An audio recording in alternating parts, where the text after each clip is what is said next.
Tidak ada itu mata hati, mata kepala dia ada. Buktinya dalam Al-Quran dikutip bahwa fa innaha la ta'mal absar, sesungguhnya mereka itu punya mata, ya, tetapi mata hatinya yang buta. Walakin ta'mal qulubu, hatinya yang buta di dalam dirinya. Nah, di sini dikatakan, kenapa ada orang punya mata kepala tetapi mata hatinya buta? Apa sebabnya? Kalau orang buta kepala mungkin banyak sebabnya, ya. Nauzubillah, mungkin dari bawaan. Ya, ada mungkin karena kecelakaan atau rabun jauh, rabun dekat, katarak dan sebagainya, ya kan? Itu banyak sebabnya. Itu mungkin dokter yang bisa menjelaskan lebih lanjut. Oke, kalau di sini Asy-Syaikh Abdul Hasan Asy-Syadzili itu memberikan informasi. Fi salasati asya'a, ada 3 perkara yang menyebabkan kita mata hati di dalam tubuh kita itu buta, ya. Nah, apa itu? Irsalul jawarihi fi ma'asillahi. Tubuh ini selalu dan gemar melakukan maksiat kepada Allah. Maksiat. Jadi betul. Jadi kalau ada orang maksiatnya jalan, itu secara hakikat membuat hatinya buta. Ya, jadikan bagaikan ini mata hati juga bagaikan ada matanya, ya, bagi mata ini. Setiap kita berbuat maksiat, ada lagi debu, ada lagi noda, sehingga lama-lama mata ini tidak melihat. Begitu pula kalbu kita. Bahkan saya teringat ada hadis Nabi bahwa ketika ada orang yang berbuat maksiat, nuktah dan nuktah. Satu maksiat ini hatinya satu titik hitam. Lama-lama berarti hatinya sudah tertutup dengan hitam. Kalau tertutup hitam, bagaimana kalau hitam? Tertutup hitam mata atas semua, ya kan? Tidak bisa melihat. Bagaikan misalkan kita pakai kacamata ribeng yang hitam sekali, digelap gulita di malam hari, bagaimana cara kita melihat? Nah, di sini juga dikatakan menurut Abdul Hasan Az-Zazili, orang yang buta mata hatinya itu adalah kalau gemar berbuat dosa. Di sini dikatakan bahwa dosa itu orang-orang nifak, fasik itu ada 2. Orang fasik atau orang yang gemar maksiat itu ciri-cirinya ada 2. Dia mungkin jarang berbuat dosa, tetapi ketika berbuat dosa, tak kalah dosa besar melakukan. Ada 7 itu dosa-dosa yang besar, diantaranya membunuh, berzina dan sebagainya. Ya, jadi dia mungkin jarang berbuat dosa, tetapi tak kalah berbuat dosa besar. Kemudian orang yang melakukan fasik juga dalam agama kita itu, walaupun dia tidak melakukan dosa besar, tetapi dosa kecilnya, cicil, terulang setiap 1 jam, setiap hari, tak ulang, sedikit demi sedikit menjadi bukit. Itu juga namanya fasik. Jadi sama dengan, makanya kita selalu itu dicontohkan oleh Rasul. Saya menemukan ada 2 riwayat. Rasul itu minimal istighfarnya 70. Dalam riwayat yang lain, Nabi itu istighfarnya 100 kali. Kalau dalam 24 jam, berarti setiap jamnya itu 4 kali minimal Nabi beristighfar, 4-5 kali. Berarti kalau 60 menit dibagi 4, berarti setiap 15 menit Nabi beristighfar kalau rata-ratanya. Apa artinya? Bahwa Rasulullah mengajarkan kepada kita, Nabi kan ini sudah bersih, sudah dijamin surga. Nabi juga sudah diampuni, ditip X dosanya, baik dosa sebelum, yang sekarang maupun akan datang. Itu kan Rasulullah, namanya maksum. Tapi Rasul memberi contoh, saya saja yang sudah dijamin diampuni dosa dan sudah dijamin tempatnya nanti, itu beristighfar, apalagi kita, ya, apalagi kita semua. Oke, jadi yang pertama, supaya mata hati kita tidak tertutupi oleh kebutaan, mata hati kita ini, qalbu kita untuk membiasakan diri menghindari kemaksiatan sebisa mungkin, sebagus mungkin, ya. Yang kedua, wat-tam'u fi khalqillah, tamak terhadap perkara-perkara dunia, perkara-perkara makhluk. Tamak itu adalah sifat rakus. Kalau kita bilang, mohon maaf, balala, itu namanya tamak. Kenapa ada orang mencuri?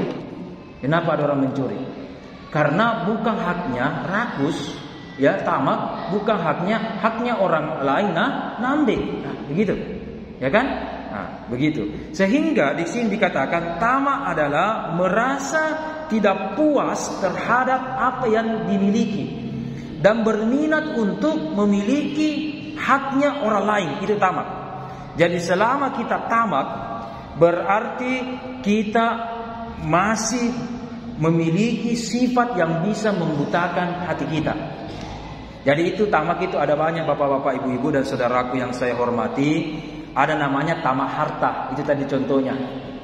Ya, saya teringat di dalam satu kitab juga di selanjutan dari Al-Hikam, nanti semoga kita sampai di bab itu, bahwa suatu ketika ada seorang murid didatangi oleh guru atau orang hebat di negara tersebut. Ya, sambil menyapu murid tersebut didatangi oleh orang hebat itu. Anggaplah kalau kita ini guru tak, ya, yang sangat terkenal. Dulu belum ada foto. Kemudian lanjut cerita dalam hikayat ini, sang ulama itu, sang guru itu, pandrita kalau kita bilang, bertanya kepada orang yang menyapu itu, seorang murid ini, "Nah, Anda tidak tahu siapa saya? Saya tahu Pak Kiai, saya tahu guru tak, saya tahu Syekh. Siapa kita? Siapa di sini yang tidak kenal kita? Saya tahu Ki. Ya. Kenapa Anda tidak langsung, mohon maaf, tidak langsung cium tangan kah? Tidak langsung memeluk saya kah? Tidak langsung apa gitu? Saya katakan cuek, ya biasa saja, santai-santai. Tapi Anda juga tidak menghina saya. Ya, saling menghormati, biasa saja, begitu. Anda juga tidak terlalu memuji-muji atau tidak terlalu langsung cium tangan, ya kan? Tapi tidak menghina juga. Jadi istilahnya sikapnya cuma biasa. Apa kata seorang murid? Saya tahu Anda adalah ulama besar, tapi sudah cukup guru saya. Sudah cukup itu guru saya. Hormat kepada guru saya, sungkem sama guru saya, itu sudah cukup. Jadi kalau saya sudah dapatkan hal-hal keberkahan dan ilmu dari guru saya, ya, walaupun ada orang lain mungkin lebih hebat, tetapi saya cukup guru saya. Masya Allah, ya. Itu artinya, ya, di satu sisi boleh kita belajar, ya, boleh kita belajar keliling-keliling. Di YouTube kita buka channel ini, di media sosial lain kita ini, televisi pagi-pagi sudah salat subuh ada lagi channel ini, ya kan, di radio ada lagi channel ini. Oke. Tetapi di satu sisi ada hikmah di balik pernyataan murid ini. Dia tidak tamak dan sangat menghormati apa yang sudah ada dimilikinya. Ya, apa yang dihormati, apa yang dimiliki dan diajarkan oleh murid gurunya, itu yang dia amalkan penuh tanpa melirik dari guru-guru yang lain. Ini namanya adab, ya. Ya. Untuk itu di sini kita nanti relatif bagaimana memahami tamak ilmu itu, ya. Tetapi yang utama adalah kita harus menghindari tamak harta, karena itu bisa menutup dan membutakan mata hati kita. Oke, yang ketiga. Nah, ini yang perlu dijelaskan ini. Wattasannu bi taatillah, mengada-ngada di dalam ketaatan. Di sini membuat-buat di dalam ketaatan. Apa maksudnya membuat-buat dalam ketaatan? Ada sesuatu kebaikan. Kebaikan itu tidak boleh dibuat-buat.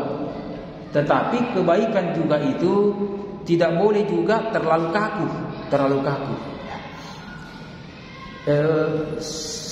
Saya kemarin memberikan contoh, semoga bapak-bapak, ibu-ibu semua masih mengingat. Kemarin kita dicontohkan bahwa sholat lainnya Nabi itu, baik Ramadan maupun di luar Ramadan, itu dalam riwayat maksimal 13 kali atau maksimal 11 kali. Ya, satu. Kemudian Umar bin Al-Khattab ya berinisiatif membuat sholat lain, terutama kalau bulan Ramadan itu 20 rakaat. 20 rakaat. Makanya di Indonesia ini tidak akan baku ketemu itu, tidak bakal ketemu. Ada orang sholat tarawihnya 8, ada orang sholat tarawihnya 20. Ya. Jangankan 8 dengan 10 bapak-bapak, ibu-ibu. Sepengetahuan saya kemarin ada kakak yang pulang umroh Ramadan, itu menjelaskan sudah 2 tahun 3 tahun terakhir itu, bahkan di Mekah itu dulunya 20 rakaat ya, dan di Madinah juga tarawihnya 20 rakaat. Maka beberapa tahun terakhir tarawihnya itu 10 rakaat. Bayangkan 10 rakaat tarawihnya 10 rakaat. Kalau kita berpikir, dibuat-buat ini, masa di Mekah 10 rakaat? Ada yang 8, oke, Nabi lihat. Ada juga 20 rakaat, Umar bin Al-Khattab begitu, dan sahabat semua ikut. Satu. Tapi sekarang ya, di negeri seberang sana salat tarawihnya 10 rakaat. 10 rakaat. Tidak cukup itu pada periode Imam Malik. Imam Malik mengatakan kita ini tinggal di Madinah, ya dikalah sama orang Mekah. Orang Mekah sudah tarawih, sudah sholat lain, bisa tawaf, bisa umrah. Ya, kita orang Madinah bagaimana? Maka Imam Malik sebagai kiai atau mu'i di Madinah menambah lagi sholat tarawihnya 36 rakaat. Jadi kalau begitu bagaimana? Apakah ini yang dimaksud dengan buat-buat? Tidak, bukan ini yang dimaksud. Ya, 8 rakaat, ada versi bahkan 10 rakaat, ada versi 20 rakaat, ada versi 36 rakaat. Bukan ini yang dimaksud adalah at-tasannu bi ta'atillah, yaitu membuat-buat, bukan itu. Ya, atau dikatakan orang bid'ah atau bukan. Tetapi yang dimaksud di sini adalah taat kepada Allah itu adalah satu, niatnya harus baik. Yang kedua, caranya harus baik. Ya, oke? Dan yang ketiga adalah tujuannya harus juga dalam keadaan baik. Baik 8 rakaat, 10 rakaat, 20 rakaat, 36 rakaat, kan niatnya lillahi ta'ala. Ya, lillahi ta'ala. Oke? Dan caranya mengikuti tuntunan. Semuanya ini ketika mau sholat kan harus ada wudu, dan semuanya harus menghadap kiblat, semuanya apalagi menutup aurat, semuanya niatnya lillahi ta'ala, semuanya baca al-fatihah, ada tahiyatnya, ada salawatnya, kan itu sama, cuma bilangannya yang berbeda. Ini tidak dikategorikan menurut menurut Abul Hasan Asy-Syadzili mengada-ngada, membuat-buat di dalam ketaatan. Tetapi yang dimaksud ini adalah ada orang sholat maghrib 3 rakaat, ya kan? Cocok. Semua kita sholat maghrib kita 3 rakaat.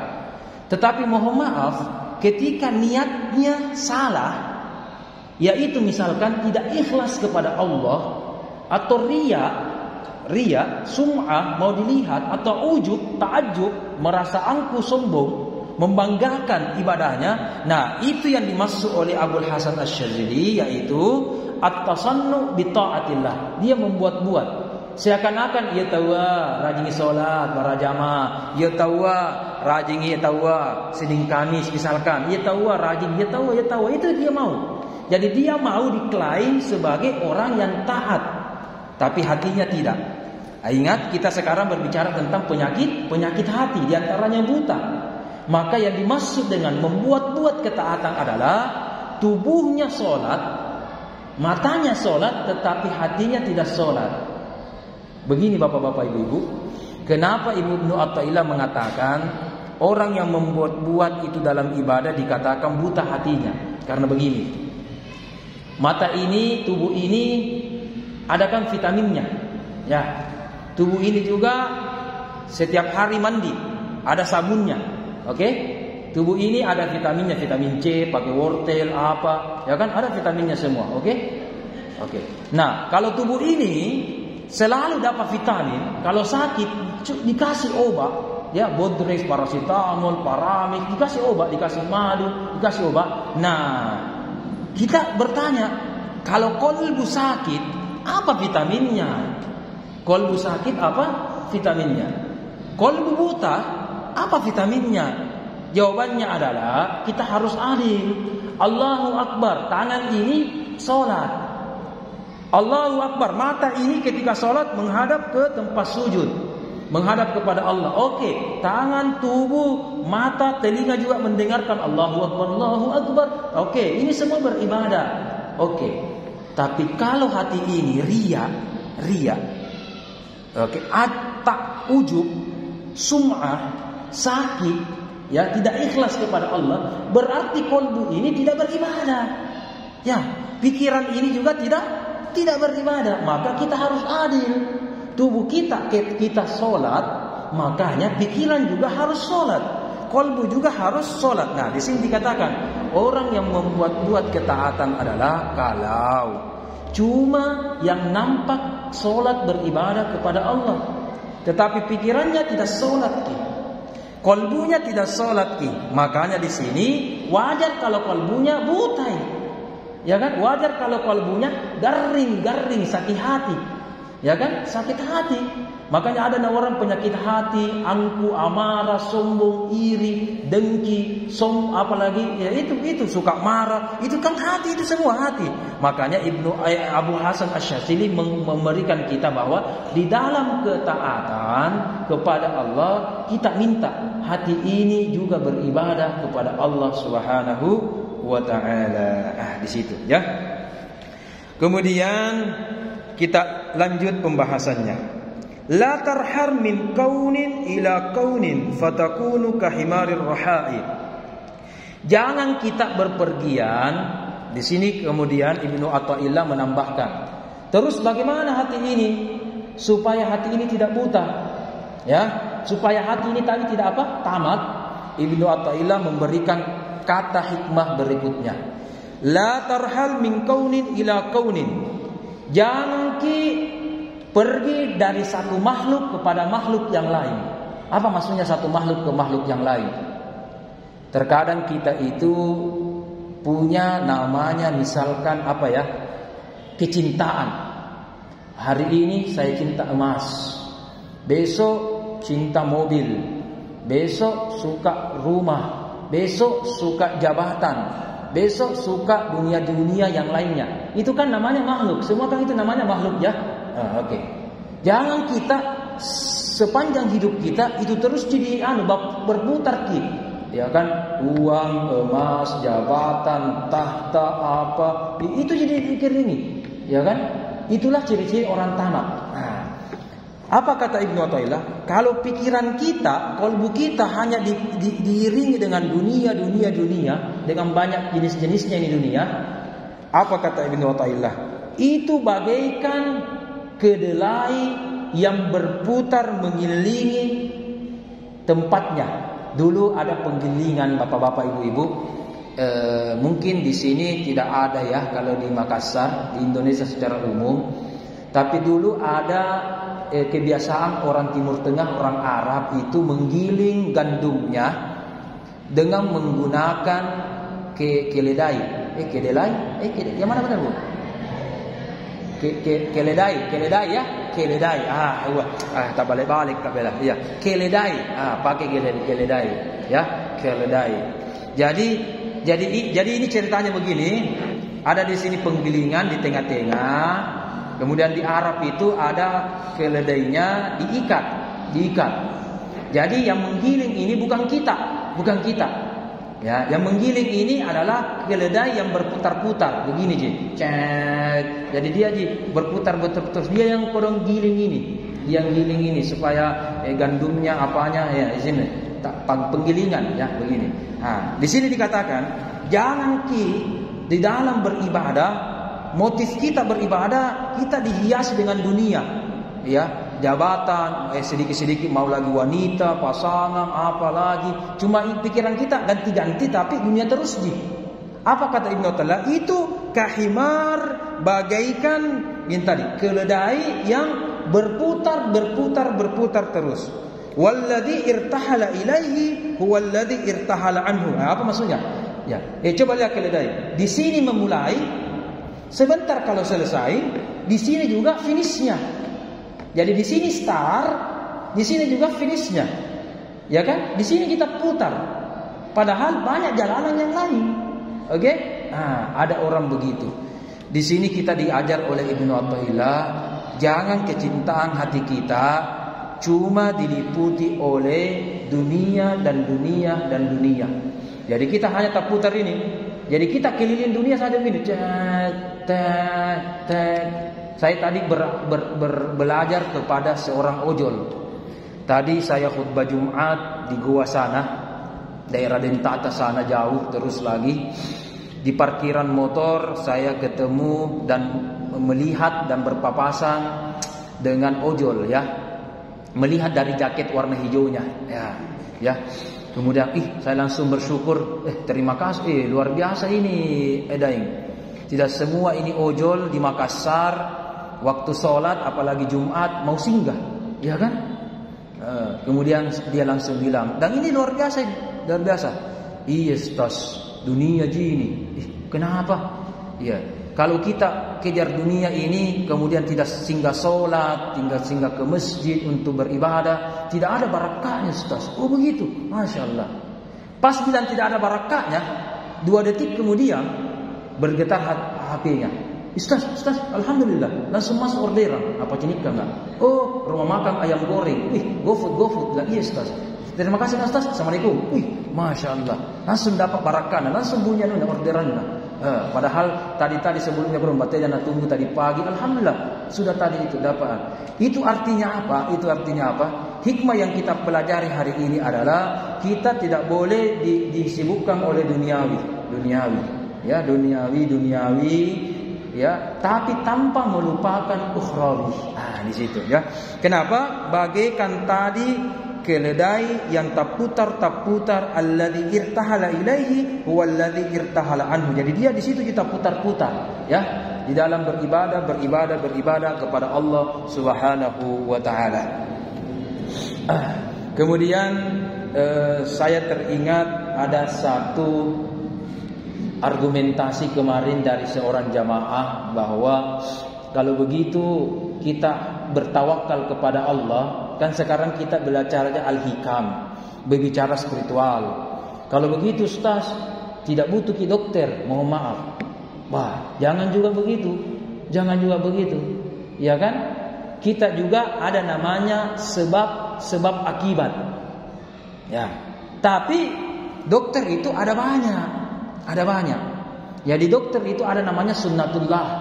Ya. Kasih resep, alhamdulillah sembuh. Nah, kalau kita belajar al-hikam harus kita paham. Bukan obat yang sembuhkan ki. Ya. Itu sahabat, namanya orang sahabat. Sebab di sunnatullah. Bukan dokter yang sembuhkan ki. Ya. Ya, itu sahabat semua, sebab musabab namanya. Ya, tetapi siapa yang mengajari dokter? Ya, dan mengajari hatinya dokter itu bahwa bagi si fulan ini diantara banyak, anggaplah dia gula, diantara puluhan penyakit gula, tetapi yang cocok dia adalah obat ini. Dia demam, dia flu, tetapi diantara ratusan obat flu yang cocok dengan si fulan ini, ya kan? Yang ajari otak atau hatinya siapa? Allah. Ya begitu. Maka kalau kita belajar spiritual, harusnya sebelum kita berobat ke dokter, doakan dulu, kirimkan dulu Al-Fatihah ke dokternya. Iya kan? Semoga mereka semua ya ilmunya ini seiring dengan kalbunya. Dikasih firasat. Makanya kita memang ketika belajar itu selain menggunakan akal, kita juga menggunakan kalbu. Saya teringat kemarin hikayat nyata yang diceritakan oleh Pak Kiai itu tentang bagaimana pentingnya menggunakan pekerjaan kita dengan kalbu. Jadi ada orang mentang-mentang kita pedagang, pegawai, sedikit-sedikit akal saja. Tidak. Sedikit juga kita menggunakan namanya pendekatan langit. Nah, kita belajar ini spiritual, kita belajar pendekatan langit. Nah, di suatu ketika terjadi di kisah nyata di Arab Saudi sana. Di Arab Saudi itu ada namanya hukum kisos. Apa itu hukum kisos? Ya, orang yang membunuh dibunuh, ya kan? Potong, ya, orang yang mencuri itu potong tangannya. Suatu ketika seorang hakim ketika menghukum seorang pria, ya, ada saksinya dan ada juga alat buktinya. Alat buktinya itu apa? Ditemukan pedang yang berlumuran darah, ya, diselipkan di bawah ranjangnya. Karena didapat, diperiksa di rumahnya, ada dan seterusnya, diteriaki. Oke, walhasil pemuda ini namanya apa tadi? Jiwa dibalas jiwa. Pembunuh harus dibunuh, itu kalau di Mekah. Oke.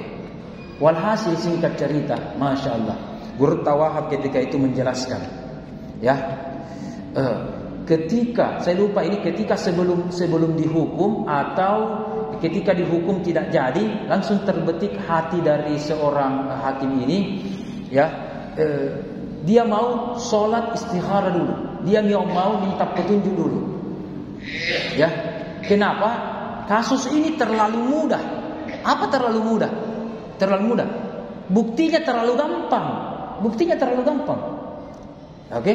Kemudian dia dapat salat istihara, dia pendekatan langit. Tunggu dulu, kita pending dulu hukuman bagi si fulan. Kenapa?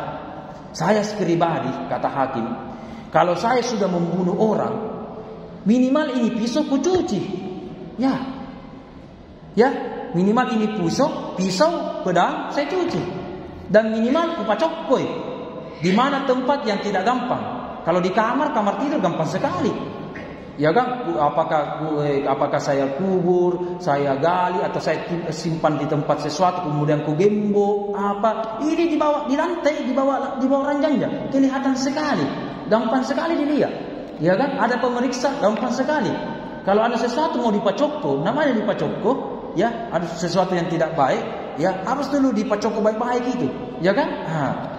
Maka walhasil betul diadakanlah investigasi dan penyelidikan lebih lanjut. Ternyata ada tetangganya yang memfitnah dia, ya, dari tetangganya setelah membunuh itu memfitnah, memberikan kesaksian palsu. Ya, ternyata yang membuat saksi itu yang pelakunya, ya, kuliah padahal dia sendiri yang tahu begitu orang. Kemudian ini bekasnya dia simpan di dalam rumahnya orang. Dilaporkan nih, didapat itu yang masih berlumuran darah, dan seterusnya. Itu artinya apa?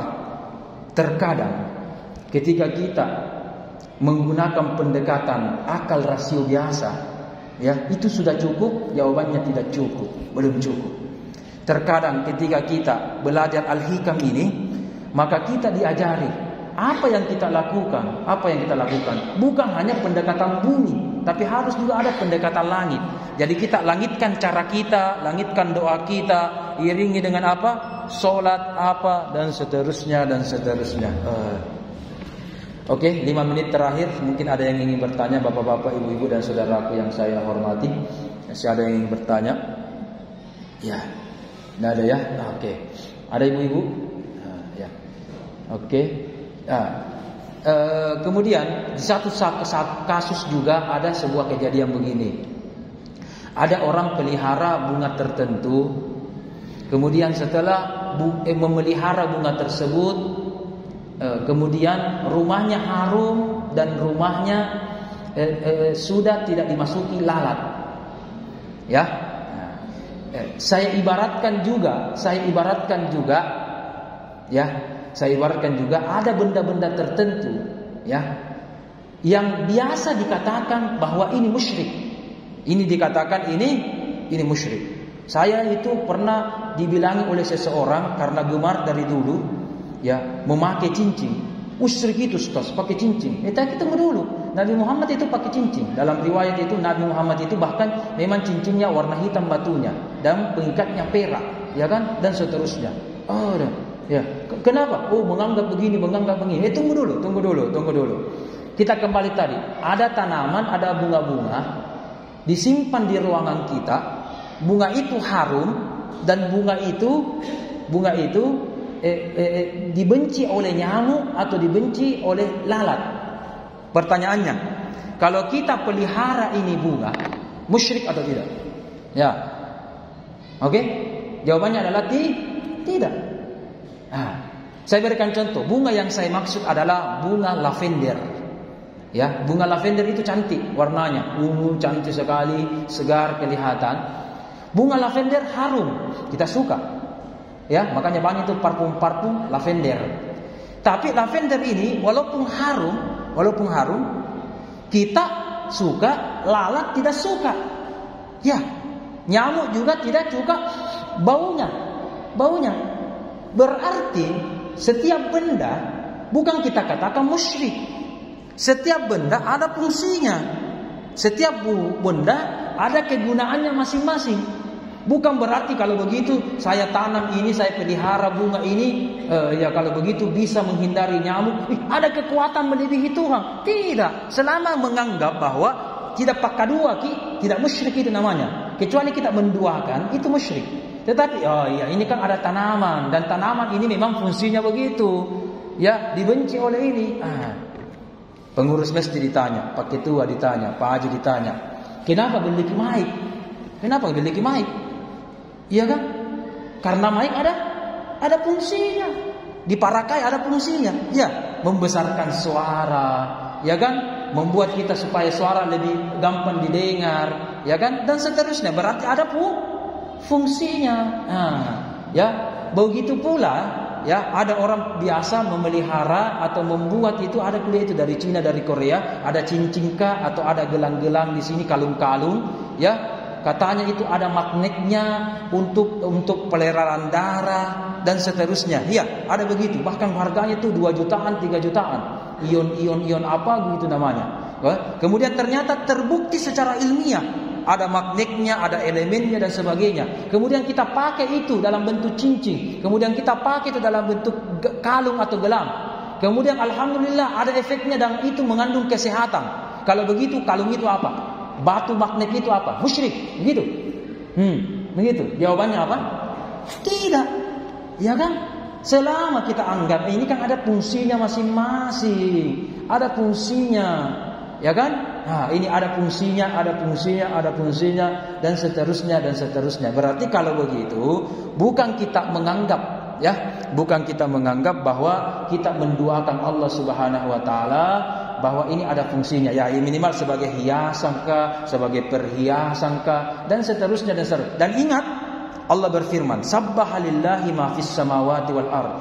Saya punya kenalan itu namanya Prof. Rahim Arsyad, itu punya buku bahwa semua makhluk itu berzikir, termasuk batu-batu yang Allah ciptakan.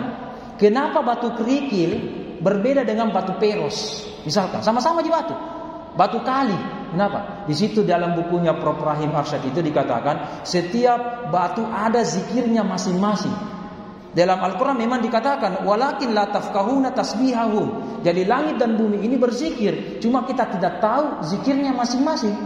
Ya kan? Siapa tahu sebuah batu zikirnya itu ya Razak, ya Razak. Wahai Allah yang pemberi rezeki.